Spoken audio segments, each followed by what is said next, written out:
Baik, kita ada di sesi Catch Up with Sam dan edisi kali ini saya senang banget kedatangan satu orang yang saya kenal cukup lama, Bang Indra Simorangkir.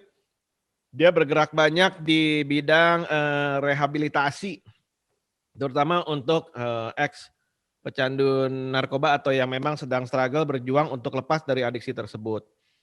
Bukan hanya itu saja lah ya, tetapi dia juga banyak terlibat dalam pelayanan anak muda, orang muda menjadi kakak yang baik untuk begitu banyak orang yang memang sedang mengisi masa mudanya. Mudah-mudahan dengan hal yang baik. Halo, Bang Indra, apa kabar? Halo, selamat pagi, Mas Sam. Terima kasih buat kesempatannya, senang banget. Sayang, thank you. Ternyata dulu dari Seman 1 Jakarta ya, Budi Utomo ya? Saya lulusan SMA Negeri 1 Budi Utomo, Pastor. Saya dari Semak 3 tuh seberang jalan Gunung Sahari. Jadi rupanya tetangga dari dulu. Tetangga dari dulu, dunia kecil ketemunya di Bandung. Mungkin sebelum ngomong lebih lanjut, saya mungkin yang di sini pengen tahu juga kegiatannya Bang Indra sehari-hari ini apa sebetulnya job desk-nya begitu ya di bidang rehabilitasi khususnya. Silakan cerita-cerita aja sedikit apa. Oke, teman-teman semua, saya Indra itu sekarang bekerja di instansi sosial untuk orang dengan HIV dan juga untuk konsumen nafsa kita sebutnya, karena mereka beli ya bukan pengguna gitu, tapi untuk itu kita melakukan beberapa hal. Yang pertama kita mungkin mencoba membantu. Jelasin nafsa itu apa ya? Narkoba dan psikotropika mungkin ya? Oke, Mas Tari. Jadi nafsa itu narkotika, adiksi psikotropika dan zat adiktif lainnya tuh. Jadi istilahnya sering dibilang itu narkoba atau narkotika. Jadi itu yang sekarang memang ya sampai sekarang sih menjadi masalah untuk generasi muda dan juga orang-orang banyak di bangsa ini gitu, karena sifatnya yang sangat adiktif, yang sangat kecanduan gitu. Ketika seorang menggunakan itu, resiko dia untuk menggunakan kembali akan sangat tinggi. Nah, untuk itu kita sebagai orang-orang yang pernah bermasalah dalam tersebut akhirnya sepakat untuk mencoba memberikan bantuan lah agar teman-teman itu bisa menemukan jalan keluar untuk mereka bisa pulih, karena di adiksi itu sendiri tidak ada kata sembuh. Jadi kapanpun mereka tidak mengerjakan pemulihan mereka, suatu saat mereka bisa relapse atau memakai kembali. Jadi itu yang kita lakukan sih pada intinya. Kita memberikan dukungan, dampingan dan juga kesempatan untuk mereka bisa menjadi kembali produktif. Itu sih inti yang saya lakukan di waktu-waktu belakangan ini, Pastor Sam. Bang Indra, kalau saya boleh kira-kira ada riset atau studi nggak yang menyatakan kalau orang misalnya masuk rehab gitu ya, rehab center lah gitu, ditemani dan kemudian menjalani rehabilitasinya, tingkat keberhasilannya itu berapa? Nggak usah di Indonesia lah, pada general umumnya di dunia ini. Ada nggak studinya? Kalau untuk studinya ada, tapi kebanyakan studi itu tidak menjamin bahwa mereka ketika masuk rehab itu mereka akan pulih 100%, karena rehab itu adalah salah satu pintu awal sebenarnya untuk mereka bisa memperoleh paradigma yang baru, mereka mengerti konsekuensi dari pemakaian drugs mereka, karena banyak orang itu kan awalnya karena pengen hura-hura, senang-senang, ya udahlah nggak apa-apa sekali dua kali, tanpa mereka sadar bahwa ada konsekuensi di belakang hal itu.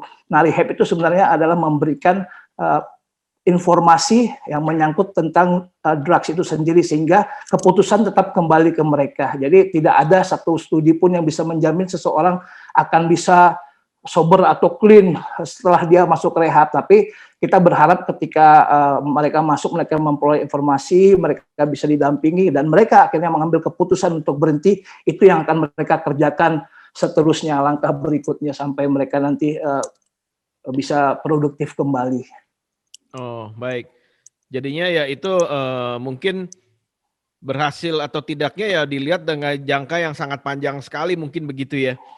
Jika mungkin studi kuantitatifnya mungkin ya dilihat dari berbagai sudut pandang, mungkin begitu ya. Ya, karena ketika seorang menggunakan drugs itu dia akan bermasalah dengan jangka waktu yang lama ya. Dia akan bermasalah di biopsikososial dan spiritual, Pastor. Jadi ada 4 4 hal yang akan dia mengalami permasalahan di Jadi apa yang biologisnya pertama apa? biasanya itu biologis, menyangkut Biologis. hal-hal Oke. fisik dia ya. Terus itu uh, psikologisnya Iya. juga akan Mental ya. bermasalah ya. Ya, karena dia akan punya pandangan-pandangan tersendiri ya.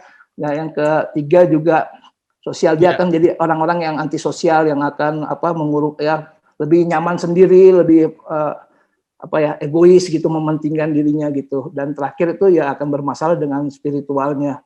Oh, oke. Nah, kalau kita ngomong, kita memakrokan sedikit ya. Adiksi kan itu sebetulnya banyak sekali ya. Ya, Nggak cuma narkoba lah ya. ya. Pornografi juga termasuk adiksi, apalagi mungkin minuman gitu kan, alkoholisme dan sebagainya.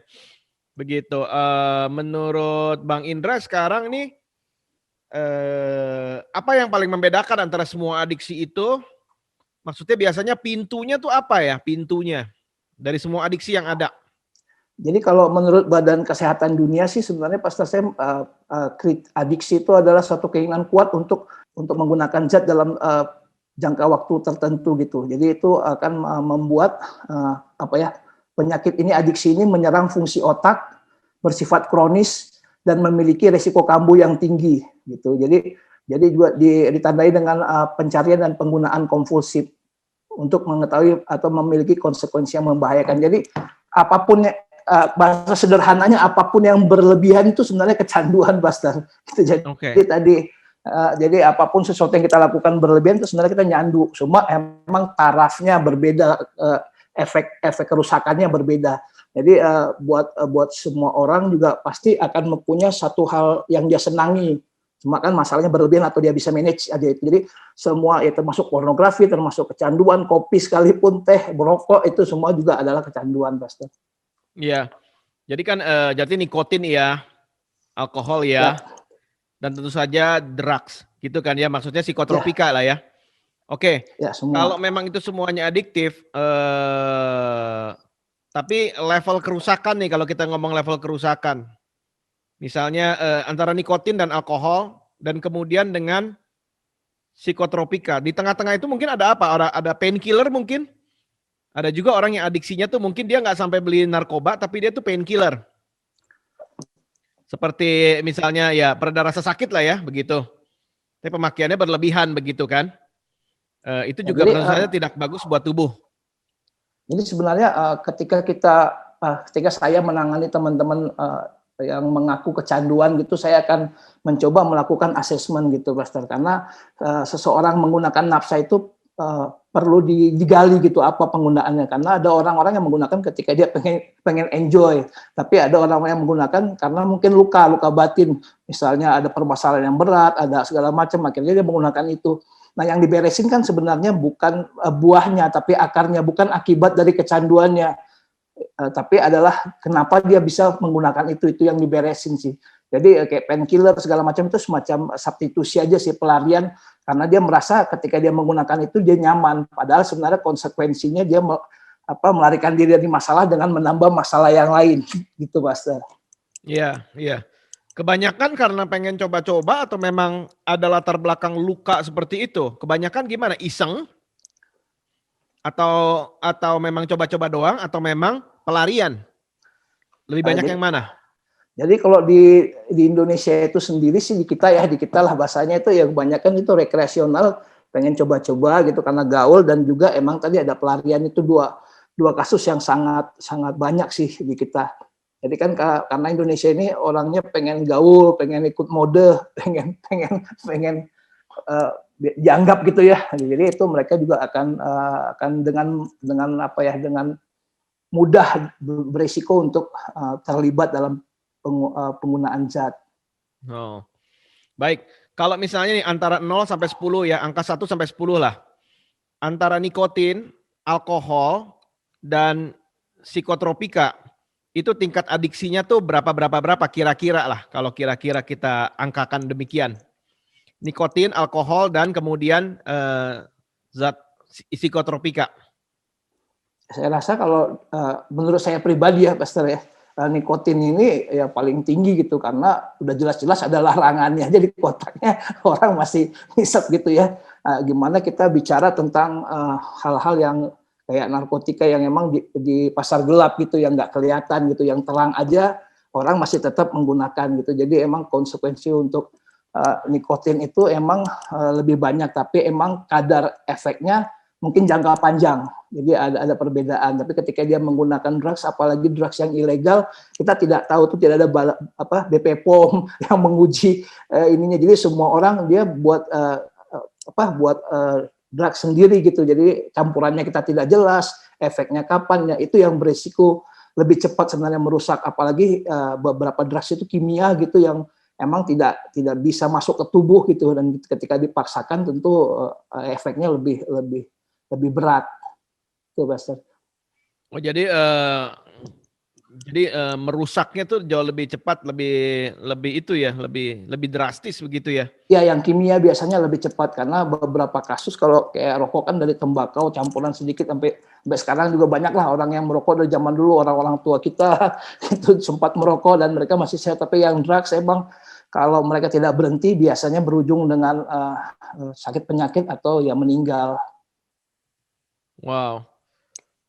Yang selama ini orang yang pernah terlibat dalam pemakaian drugs begitu, tetapi kemudian dalam hidupnya dia mau mengalami perubahan. Itu di antara community support dan strong will, keinginan diri sendiri, itu kira-kira bagaimana sangkut pautnya? Ya, kita selalu memberi masukan buat teman-teman yang bermasalah dengan drugs, bahwa kemauan diri sendiri itu yang paling penting, karena ditempatkan dimanapun Anda tetap ada drugs. Bahkan di pelosok Indonesia yang paling terpencil juga ya ada mungkin minuman lokal, alkohol lokal, tembakau lokal, segala macam, atau hal-hal yang bersifat kecanduan. Jadi emang yang pertama dia harus menyadari bahwa dia bermasalah dengan kecanduan. Yang kedua ya tadi ya dia harus melakukan sesuatu untuk mengatasi kecanduannya. Jadi baik substitusi ataupun ya sama sekali bersih gitu, tidak menggunakan sama sekali, itu kembali ke pilihan, karena tidak semua orang bisa dibawa ke satu level tertentu. Jadi kita akan coba memetakan dia mampunya semana langkahnya gitu kan. Seringkali kan orang dokter bilang kamu bisa gini, tapi orang kan nggak sadar gitu gimana cara melangkahnya. Jadi kita akan, tugasnya pendampingan itu adalah membantu dia untuk melangkah step by step gitu, untuk dia, oh ternyata ketika saya bisa berhenti ngerokok hari ini, saya ya cara ekonomi lah, saya mengurangi 20 perlu keluar gitu. Jadi kita memberikan satu cara pandang yang akhirnya dia berpikir oh ini lebih bagus daripada yang ini gitu. Jadi kita akan, tapi ya kembali ke dia untuk melangkah. Jadi langkah pertama adalah mungkin menyadari bahwa dia ini punya adiksi. Apakah itu langkah pertama? Ya, yang paling Pengakuan penting mungkin. itu. Iya, menyadari, kita mencoba memberikan gambaran bahwa dia bermasalah, karena kalau orang nggak merasa bermasalah sampai kapanpun ya dia nggak akan melakukan apa yang menjadi permasalahan dia gitu. Jadi ada denial, mungkin ada penyangkalan diri mungkin? Iya, jadi orang yang bermasalah itu yang perlu diberesin itu ada tiga lingkaran besar sih, Pastor, ketika seorang yang pertama itu penyangkalan diri, denial, menyangkal bahwa saya nggak bermasalah. Enggak kok, gua kan hanya sekali seminggu kan, yang penting happy, yang penting bisa produktif segala macam. Kan hari ini aja, kalau hari kerja mah aku kerja gitu ya. Tapi yang kedua adalah menyalahkan orang lain. Lingkaran, aku kayak gini gara-gara dia. Kalau nggak dia yang kayak gini, aku nggak akan gini. Orang tuaku kalau nggak anggap aku gini, pacarku siapalah. Jadi dia akan mencari orang untuk disalahkan.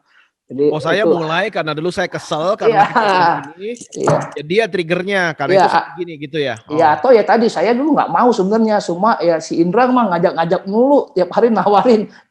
Ya intinya dia nggak mau disalahkan gitu akibat pilihan dia. Yang ketiga tuh yang terakhir, yang paling sulit sebenarnya adalah ketika dia menyalahkan dirinya sendiri. Jadi udah menyangkal, menyalahkan orang lain, yang terakhir menyalahkan diri sendiri. Udah, emang saya begini, saya nggak bisa pulih, nggak ada yang mau support saya. Nah ini lebih sulit, Pastor, karena dia sudah menutup pintu untuk dia bisa keluar sebenarnya.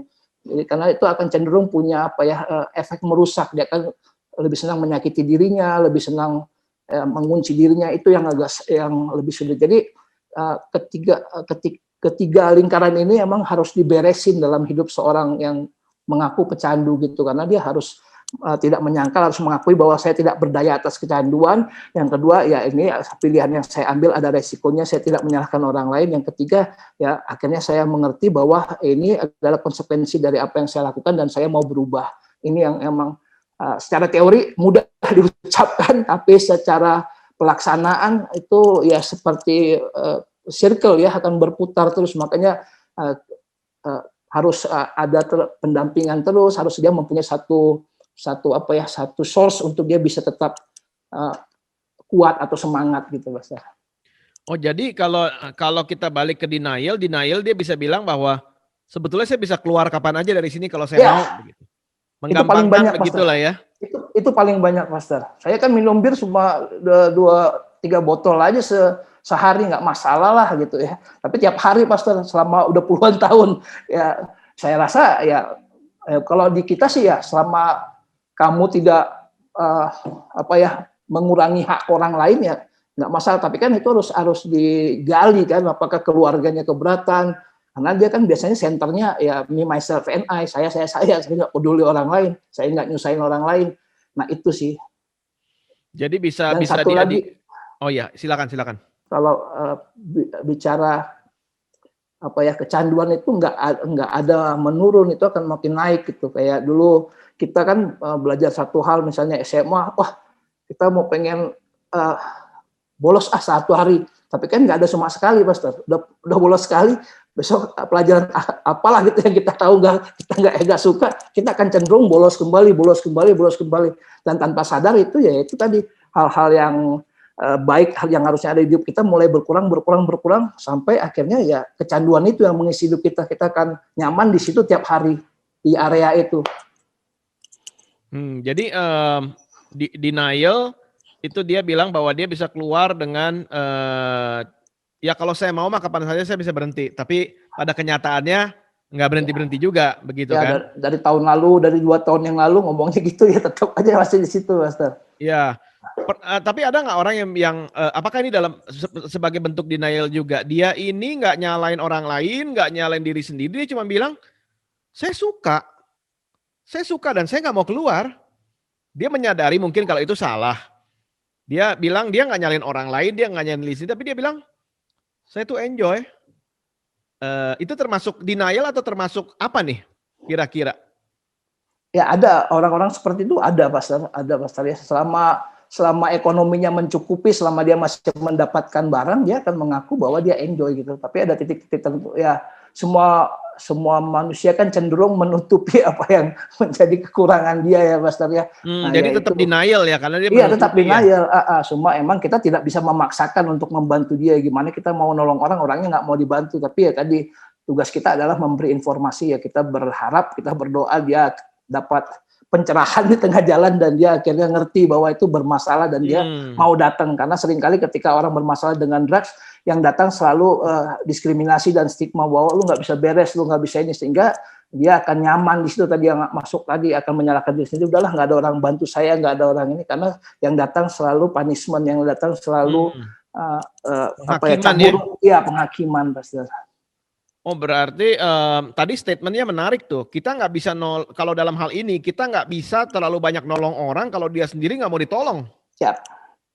Wow, itu statement besar loh, karena saya yakin sekali kan semua keluarga pasti mau menolong kalau ada anggota keluarganya yang terkena, udah pastilah mengasihi dan sebagainya. Tapi ada statement bahwa nggak bisa nolong terlalu banyak kalau yang bersangkutan sendiri tidak mau ditolong. Wow. Berarti itu butuh ya kalau istilahnya anugerah ya, butuh. Ya, benar Pastor. Butuh kasih karunia loh untuk sampai dia menyadari dalam poin seperti anak yang hilang kali ya, dia harus balik kembali ke rumah Bapak begitu. Makanya makanya sekarang juga teman-teman yang sudah berhenti lama juga nggak bisa ngomong bahwa saya sudah kuat menghadapi drugs, karena ya itu ya seumur hidup sampai mereka mati nanti, kemungkinan mereka kambuh juga akan tetap tinggi. Jadi tetap harus belajar rendah hati gitu, Pastor tadi, yang harus mengakui bahwa saya tidak berdaya atas kecanduan. Karena ya suatu saat kan problem kita kan akan muncul kembali, ada aja tekanan yang membuat kita akhirnya memilih pilihan yang salah gitu. Nah itu yang seringkali dulu ketika tekanan itu datang, kita selalu pilih drugs. Itu kan terpatri ya, terekam di memori namanya reseptor. Dan untuk mengubah itu kan perlu proses. Bahkan udah diblok pun ada beberapa obat yang ngeblok reseptor kita, tetaplah karena kita punya visual, kita bisa melihat wah itu barangnya satu merek tertentu, satu logo tertentu, satu keadaan tertentu, membuat kita kembali kan menggali lagi, wah kayaknya enak nih, apalagi kita mungkin dalam situasi yang tidak baik, sehingga akhirnya kita ya mengizinkan diri kita untuk kembali memakai. Jadi itu juga bukan satu hal yang mudah, tapi bisa itu yang menjadi kunci sebenarnya, tapi bisa. Jadi kalau saya mendengar dari tadi mungkin saya bisa simpulkan sebenarnya nggak ada orang ngomong bahwa dia tuh setengah berhenti ya. Kalau mau berhenti ya total mungkin ya. Ya, Nggak ada istilah ngurangin, itu mungkin nggak ada ya berarti ya. Ya kan ada orang bilang nih, enggak saya lagi ngurangin ngerokok kok. Ya nggak bisa kan, lu masih ngerokok gitu kan, kamu masih ngerokok. Karena kalau kamu bicara kamu mau berhenti ngerokok, ya ini rokoknya ambil buang gitu. Tapi kan kalau orang mau ngurangi kan rokoknya masih ada di tangan. Kapanpun dia mau, dia bisa pakai. Nah ini sebenarnya yang menjadi trigger sebenarnya, karena ketika ini ada di tangan kita, kecenderungan kita untuk menggunakan kan akan lebih besar. Karena apa? Ada. Anytime kita mau pakai, anytime kita mau ini itu. Jadi ya tadi ya dengan terapi itu kita buat circle yang bisa membantu kita menjaga. Itu sebenarnya sih poinnya sih. Karena kalau kita sendiri tidak membuat boundaries, batasan atas apa yang boleh kita izinkan masuk, ya itu yang akan membuat kita kembali lagi balik. Makanya beberapa teman juga ketika sudah menjalani pemulihan, rehab gitu ya, mereka sudah ya euforia lah, wah saya udah berhenti nih 1 year, 2 year, bahkan ada kuncinya itu, ada tag-nya gitu, 1 year sober segala macam. Ya cuma seringkali euforia itu membuat ya ketemu orang lagi kawan, wah untuk kenangan masa lalu yang indah, gitu. Untuk kenangan masa lalu yang indah nggak apa-apa lah. One shot ya itu yang akhirnya ya, makanya ada juga di kita belajar namanya second split gitu, 8 detik untuk berkata ya udahlah enggak, gue cabut gitu. Jadi harus ada keputusan dari kita 8 seconds. 8 detik kesempatan untuk kita bilang nggak mau cabut dari sini. Iya. Kenapa ya, 8 detik? Ya sebenarnya kalau lebih cepat lebih bisa, semua kan kita perlu ngobrol pas tergaul, melihat muka orang, lu narkoba lu, ya itu kan kita cap buruk orang ya, tapi maksudnya kita say hi, ya gimana kabar, tapi kalau kita lihat keadaannya sudah membawa kita ke satu titik yang kita nggak nyaman atau satu titik berbahaya, ya say goodbye aja, cabut aja. Kalau saya tuh biasanya saya mau makan dulu ya, atau saya mau kemana gitu aja sih. Iya, kan ada orang bilang kalau ngomong kebiasaan ya habit lah ya, ini belum adiksi, habit. Katakan ganti kebiasaan yang buruk dengan kebiasaan yang baik. Karena habit aja, kebiasaan aja sebetulnya nggak bisa hilang. Ya. Tapi bisa digantikan dengan kebiasaan yang lebih baik. Karena kita semua cuma punya 24 jam. Nah kalau adiksi bisa nggak? Mungkin ada bangun begitu nggak? Langkahnya apa nih setelah saya menyadari, saya melingkari diri saya dengan orang-orang yang baik, istilahnya, terus apalagi langkah selanjutnya?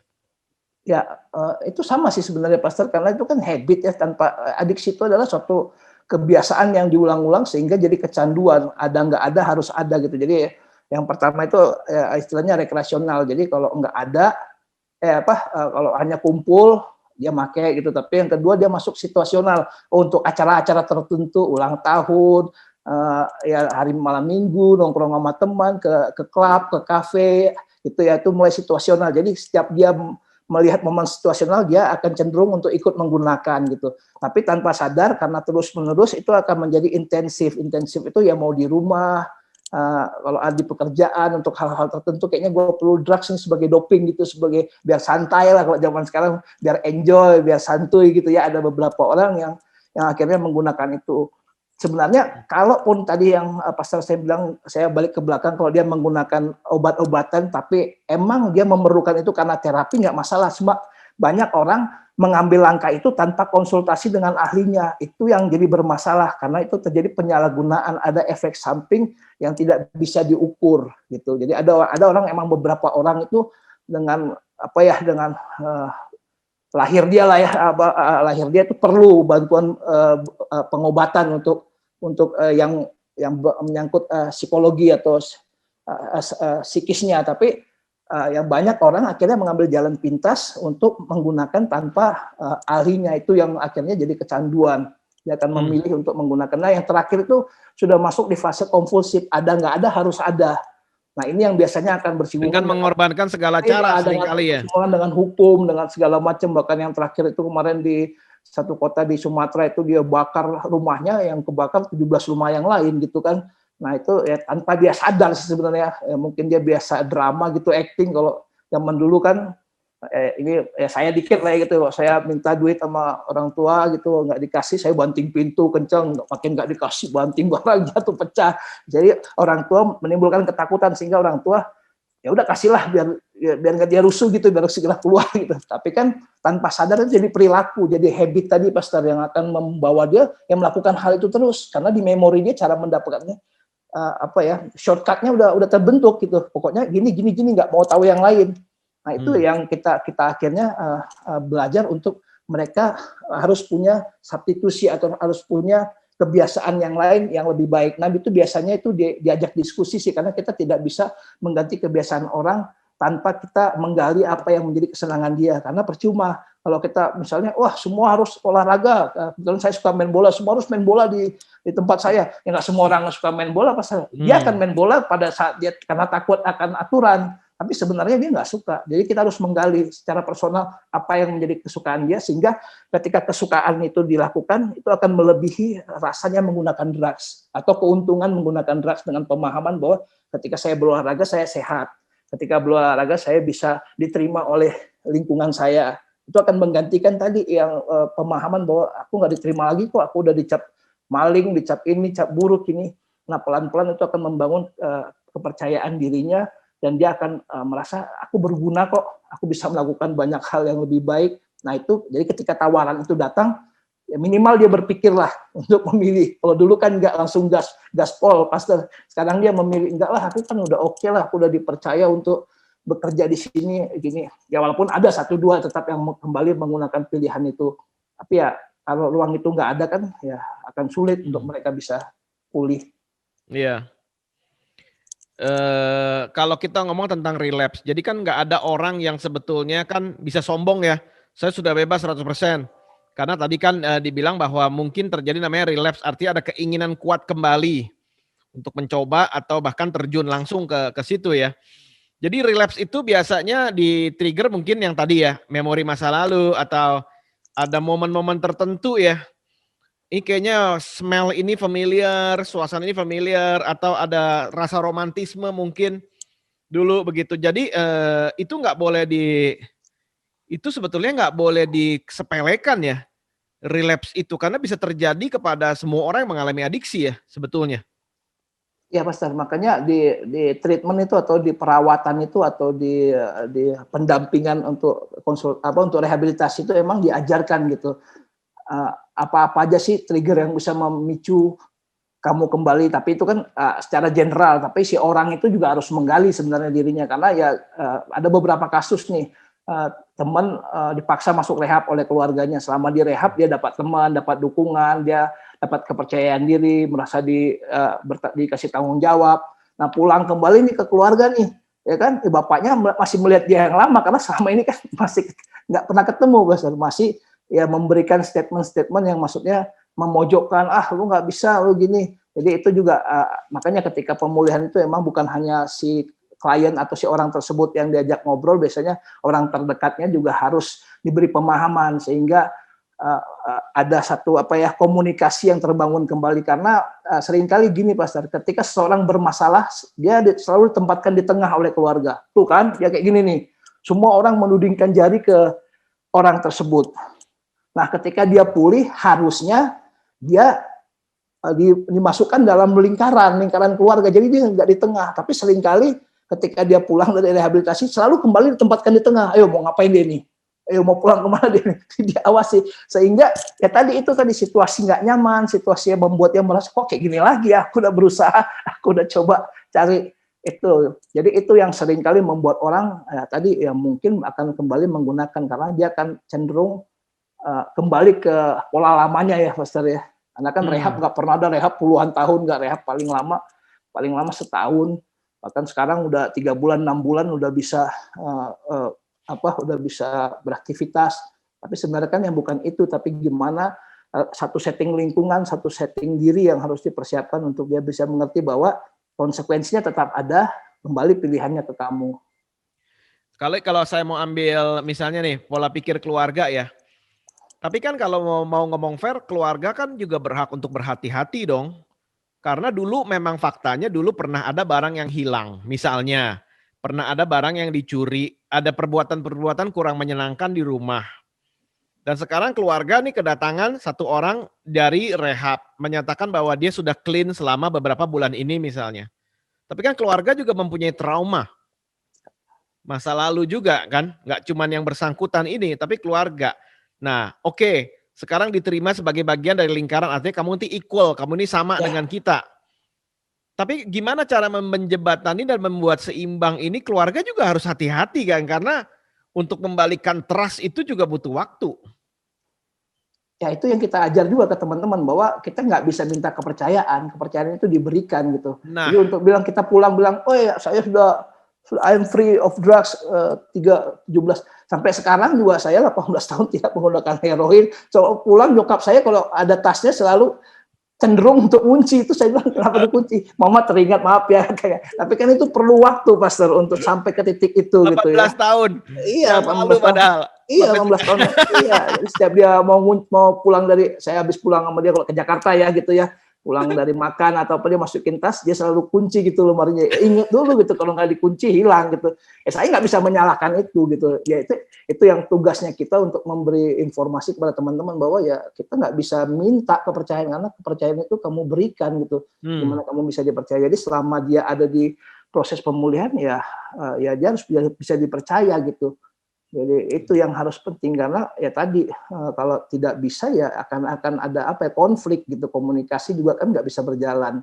Ya tadi saling mempercaya itu kan perlu waktu ya Pastor ya untuk bisa percaya, kayak Pastor bilang kan kalau kenal orang mah kenal, tapi kalau lebih dekat kan harus mengetahui siapa dia, gimana perilakunya. Nah itu yang kita kembalikan juga ke keluarga untuk kembali mengenali, untuk membuka kembali hubungan. Karena kalau tugasnya kayak saya konselor lah gitu, tugas saya bukan membereskan dua-duanya, tapi saya menjadi jembatan ketika ada deadlock dari keluarga pengennya gini, dari si A pengennya gini, saya akan selalu bawa mereka ke tengah.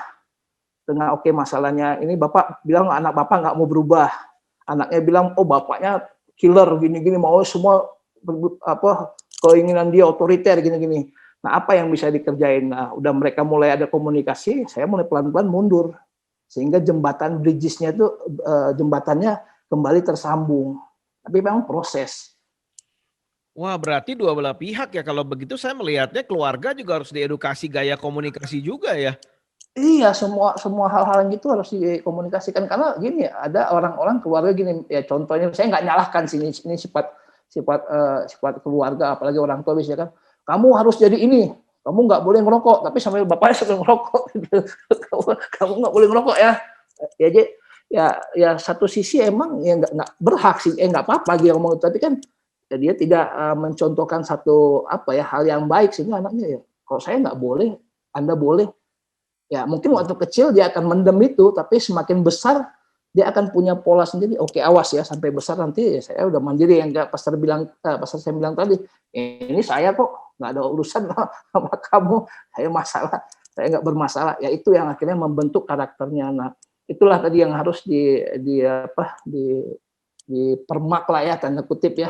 Tapi bukan kita yang melakukan, dia yang melakukan, kita yang mendampingi. Karena setiap orang berbeda cara pembuatannya gitu, Pastor. Jadi kalau misalnya saya pengen memberikan itulah ya, kita mau yang melihat mendengar ini juga ada pengharapan. Tapi ada juga banyak juga dong orang yang memang clean sampai seumur hidupnya dia clean, ya ada kan? Banyak Pastor. Banyak kan? Ya, Oke. Jadi ada harapan oleh anugerah Tuhan kan? ya, oleh anugerah Tuhan semakin banyak sebenarnya, lebih banyak yang produktif lah ya, kita bilang kalau hidupnya jadi jauh lebih baik ketika dia berhenti menggunakan drugs banyak. Walaupun mungkin ada adalah yang tetap relapse. Tapi kan ketika mereka relapse, mereka sudah ngerti polanya, mereka sudah tahu gimana cari pertolongan, karena zaman dulu kan selalu datang penghakiman nih, baru pulang 2 tahun baik, dinikahkan, terus bermasalah, ada tekanan yang berat, akhirnya dia nyoba, ketahuan sama orang tuanya, langsung cabur tutukan, kayak dulu lagi kan, ini nggak bisa.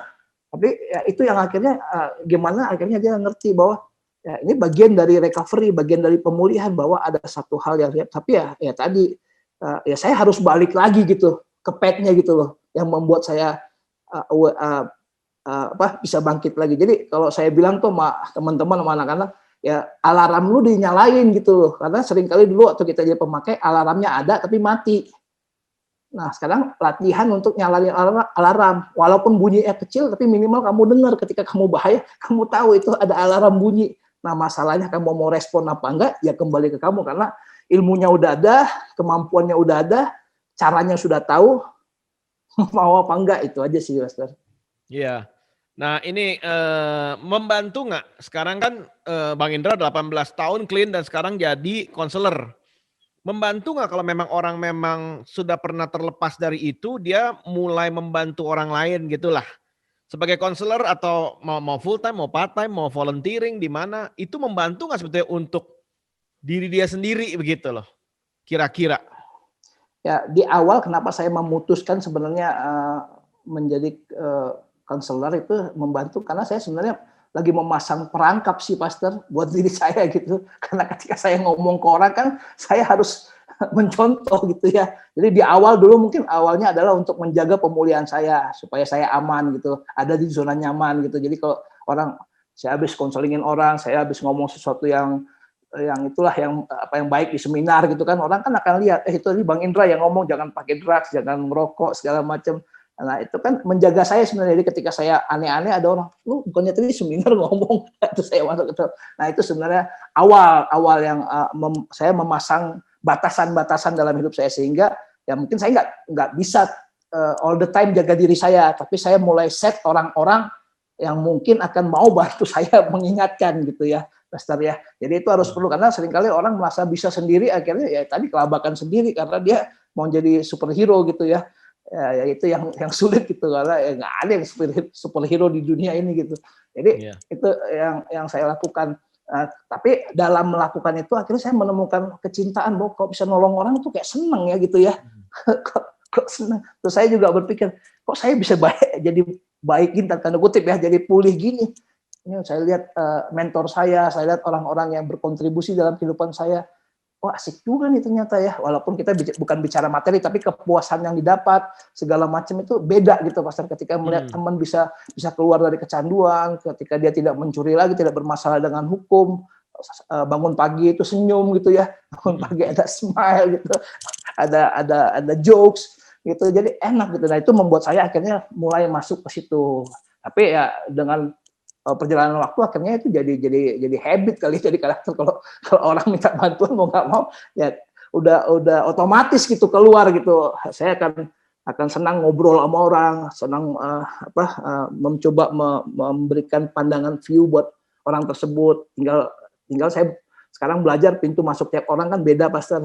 Jadi saya akan ya sebenarnya saya belajar juga sih sebenarnya, bukan jadi jago. Saya makin belajar bahwa ternyata ilmu itu atau apa itu ya nggak ada batasnya gitu. Semakin kita senang ya akan semakin come up with cara-cara yang baru gitu. Jadi itu yang membuat saya juga sampai hari ini masih tetap melakukan, mungkin dalam porsi yang terbatas. Saya nggak kayak dulu harus mendampingi terus menerus, tapi saya bisa memberikan kayak panduan kecil lah gitu ya stepnya. Tapi kalau dia emang mau masuk ke panduan besarnya, nanti ada teman-teman yang bisa membantu menjalankan gitu. Iya. Ya kalau saya sebagai pendeta kan sedikit banyak juga ada konseling orang. Dan kalau misalnya orang yang tadi Bang Indra cerita, kalau ada keberhasilan ya kita senang ya. Ya. Maksudnya ini kan juga bukan karena kuat gagah kita, tapi iya kita ngelihat wah Tuhan bekerja dalam kehidupan orang itu, kita senang. Tapi kan ada momen juga ya di mana saya pernah mengalami, Bang Indra juga pernah mengalami, kita sepertinya kita tuh udah curahkan yang terbaik yang kita bisa. Tetapi dia tetap, orang ini malah tergelincir gitulah. Dan kita kan kadang-kadang kan kita kadang-kadang jadi bukan hanya sedih ya. kadang-kadang juga ada, aduh, apakah saya kurang begini, kurang begitu. Pernah nggak mengalami itu dan bagaimana cara mengobati diri sendiri tuh kalau ada begitu? Ya di awal-awal itu, karena di awal-awal mungkin gairahnya masih begitu besar ya Pastor ya, merasa oke lah bisa. Jadi ada beberapa kasus tuh bahkan teman sampai akhirnya mereka overdosis di apa, di kembali overdosis itu ya, udah pulih, kembali orang tuanya telepon, "Bang, si ini lagi koma di rumah sakit, bisa nggak telepon, doain," gitu. Ya kan kita kan namanya orang Kristen percaya gitu ya, doain lah ya. Kita kan berdoa ya, doa gratis ini ya kan, itu doain. Terus abis doa gitu, amin, amin, makasih bang gitu. Terus 5 menit lagi keluarganya nelfon, barusan dipanggil Tuhan. Aduh itu pastor remuk rasanya pastor. Kadang-kadang mau blame Tuhan kan Tuhan, tapi saya belajar gitu bahwa ya nggak bisa gitu ya, kita sudah berikan effort, bahkan saya akan gali lagi, kita udah berikan maksimal belum effort kita, jangan-jangan belum gitu ya, tapi ya tadi jangan juga jadi menyalahkan diri sendiri, karena saya belajar juga bahwa ya orang-orang, setiap orang berbeda gitu, way out-nya berbeda, cara Tuhan atau cara semesta lah kalau saya bilang di sini, supaya mereka masuk ke semua lapisan. Saya bilang cara semesta itu berbeda untuk setiap orang, sehingga bagian saya adalah satu yang paling saya jaga, Pastor. Saya tetap akan menjaga hubungan baik dengan mereka walaupun mereka jatuh kembali, karena seringkali banyak konselor itu bilang, oh nggak bisa lah, lu nggak bisa lagi, lu bohwat, lu nggak bisa lagi konseling sama saya. Ya, tapi saya akan menempatkan secara profesional, oke, secara konseling kita tidak berhasil, tidak efektif, sudah 3 kali dan Anda tetap kembali menggunakannya.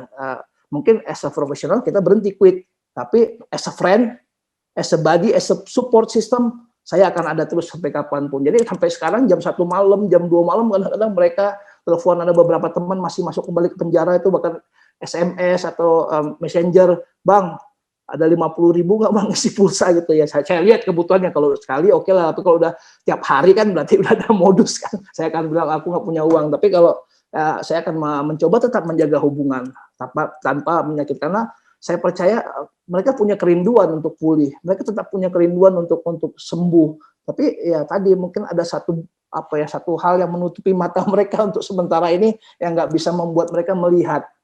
Jadi saya akan tetap menjaga pintunya untuk tetap terbuka.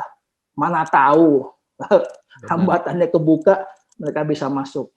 Benar, karena it's not about us ya sebagai counselor, it's about them ya, people ya. Bukan karena egonya kita ya. Oh lu nggak mau kerja sama ya udah gitu. Tapi it's about people ya. Jadi butuh, kalau saya ngelihat ya butuh betul-betul mengasihi orang itu sebetulnya ya. Jadi ini kan bukan karena pekerjaan kita, bukan karena apa, tapi apakah nih kita dipanggil untuk love people apa enggak begitu. Sehingga segala macam stigma apa bisa hilang atau bisa betul-betul kita melayani tanpa prejudis gitu ya. Karena kita betul-betul mengasihi. Kan ilmu yang mereka lakukan kan sudah saya lakukan, Pastor, gitu ya, kayak menipu. Jadi kan ketika dipraktekkan ke saya kan saya ngerti, alert gitu ya, Pastor ya. Ya tapi keluarnya bukan, wah lu mau bohongin saya ya, enggak. Tapi wah nggak bisa bro kalau bantu sekarang. Tapi kalau emang mau ketemu lu belum makan, datang aja ke sini. Ya kita cobalah makan seadanya apa ya. Gue nggak bisa janji, saya nggak bisa janji yang mahal. Ya tapi minimal kita coba cari, ataupun memang kalau nggak ada makanan ya kita lihatlah. Jadi saya tidak menjanjikan PHP lah, tapi ya saya akan tetap kembalikan ya, untuk mendapatkan sesuatu ada bagian yang kamu harus lakuin. Kamu nggak bisa berharap orang lain lakuin. Makanya banyak orang itu yang akhirnya nggak jalan-jalan karena dia merasa orang lain yang harus bantuin dia. Padahal kan harusnya dia yang ngerjain PR-nya gitu. Allah turut bekerja dalam segala sesuatu untuk mendatangkan kebaikan. Ya kitanya juga harus melakukan sesuatu, nggak hanya Tuhan yang melakukan sesuatu. Betul. Jadi ya kan kita juga punya prinsip lebih baik mencegah daripada mengobati ya. Mungkin juga ini message yang bagus nih buat yang menonton yang usianya muda ya. Kalau sesuatu itu terlihatannya udah aneh, menjurus-jurus ke arah yang jelek ya, mendingan kabur dulu ya sebelum nyemplung ya. Karena lebih baik mencegah gitu ya. Ya, tapi trennya juga berubah sih, Pastor. Sekarang saya banyak konselingin tuh pasangan udah menikah, udah mapan. Ya, mereka using drugs gitu loh. Jadi karena udah punya duit ya, udah punya resources ya untuk udah punya resource gitu. Jadi kadang-kadang lebih sulit sebenarnya. Kalau untuk anak muda gitu ya ketahuan, gue udah kere nggak bisa, ya udah mau siapa dibantu gitu ya. Tapi kalau orang pengusaha dia seorang pekerja punya ini ya susah karena dia akan denial bahwa ini membantu saya bekerja begini-begini. Sementara ya kehidupan rumah tangganya, kehidupan ininya ya, social life-nya berantakan. Bahkan Gitu. ada Jadi juga suami istri memakai bersama-sama ya. ada pastor, gitu. Jadi emang Wow. emang makin rumit sih sebenarnya sekarang karena itu ditawarkan sebagai solusi. Jadi kita kembali ke zaman 70-an Amerika, one pill for every ill gitu loh. Jadi itu ya Hmm. itu yang masuk di sekarang di sini di kita gitu. Kita ketinggalan berapa puluh tahun gitu untuk membantu teman-teman yang punya permasalahan drugs gitu. Ada seorang teman juga yang memang juga bergerak di bidang seperti Bang Indra. Dia bilang bahwa apapun yang kamu baca di koran itu semuanya sebetulnya cuma gunung es. Puncak gunung es dari segala macam hal sebetulnya jauh lebih dalam, jauh lebih luas dari itu. Itu betul ya kira-kira ya. Sehingga kita bisa lebih waspada kan sebagai orang tua dan sebagai leader gitu ya. Iya, Pastor. Ya, jadi emang ya benar itu yang di permukaan itu kan karena yang ketangkep. Kalau kita bicara sekarang data lah dari Badan Narkotika Nasional Indonesia bahwa pecandu misalnya berapa juta gitu, itu kan ya yang ketangkep kan, yang berhasil didata, yang nggak mau ngaku, yang nggak bermasalah dengan hukum kan jauh lebih banyak. Karena kalau kita bicara produksi aja kita masih tetap jadi tempat untuk dikirimin barang kan dari semua negara untuk untuk konsumsi, berarti kan banyak gitu yang pakai. Wow. Jadi tantangan ke depan makin luas ya. Sebetulnya Ya. sebetulnya apakah kita untuk ngomong Kota Bandung aja deh, apakah kita punya cukup tempat untuk bisa rehabilitasi begini atau sebetulnya udah cukup tapi memang nggak ada banyak yang mau atau bagaimana nih? Apakah cukup ada konselor di lapangan untuk urusan ini sebetulnya? Kalau kita bicara sumber daya sangat terbatas sih, Hmm. Pastor, karena masalah narkotik ini kan juga bukan masalah yang seksi ya. Ini ada stigma, ada diskriminasi. Lu sendiri yang pakai, lu sendiri yang tanggung. Jadi untuk kalau lain dengan orang kanker gitu ya, oh ini pesakit, ini kita siapin lah rumahnya apa atau masalah yang lain gitu ya atau disabilitas gitu karena emang orang ngelihat ini diakibatkan oleh faktor tertentu gitu. Kalau narkotika kan dianggapnya ya lu sendiri yang milih, lu sendiri jadi dan selalu ada kriminalisasi bahwa jadi emang untuk kita bicara sumber daya sangat terbatas, tapi sebenarnya uh, apa ya saya rasa pengetahuan itu sangat membantu sih sekarang karena seringkali pengetahuan yang gini dianggap tabu, ngapain sih belajar gitu orang tua, sehingga pemahaman anak-anak muda atau orang-orang yang punya resiko menggunakan zat itu akan tidak ada gitu. Jadi mereka nggak tahu. Jadi konsekuensi untuk menggunakan dia akan lebih mudah karena dia nggak mikir mau apa akibatnya gitu. Nah sementara itu yang nggak ada. Sementara edukasi yang ada sekarang ini bersifatnya menakuti. Kalau pakai gini masuk neraka, pakai gini masuk ini. Tapi tayangan di TV selebritis masuk enak melenggang gitu ya.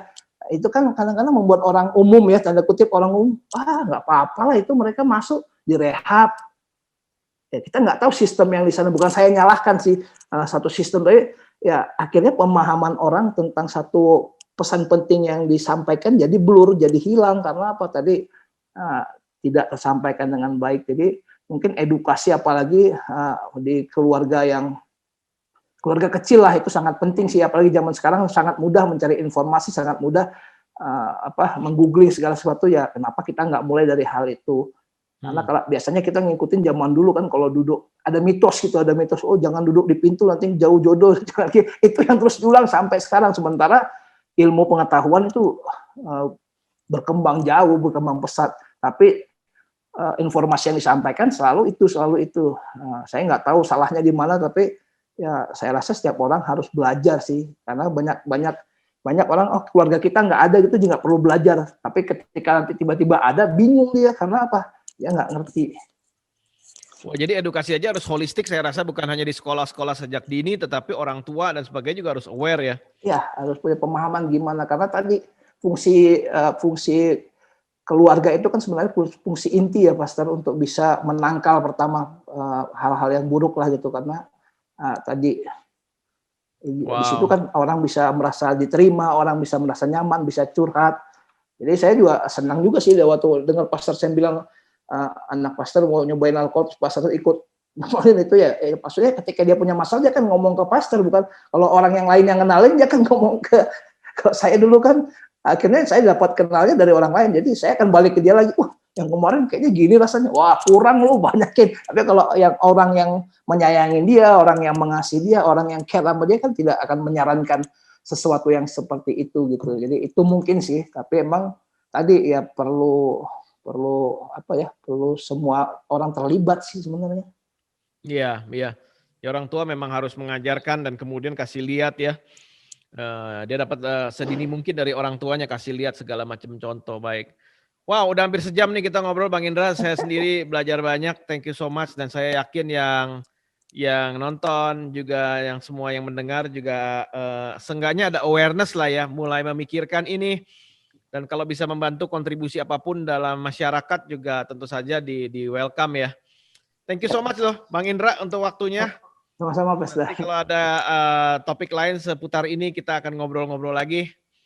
Oke semuanya, thank you so much sudah mendengarkan Catch Up with Sam hari ini bersama dengan Bang Indra seputar adiksi dan juga seputar penyalahgunaan narkoba psikotropika. Sampai ketemu ya lain kali. Bye. Thank you so much Bang Indra.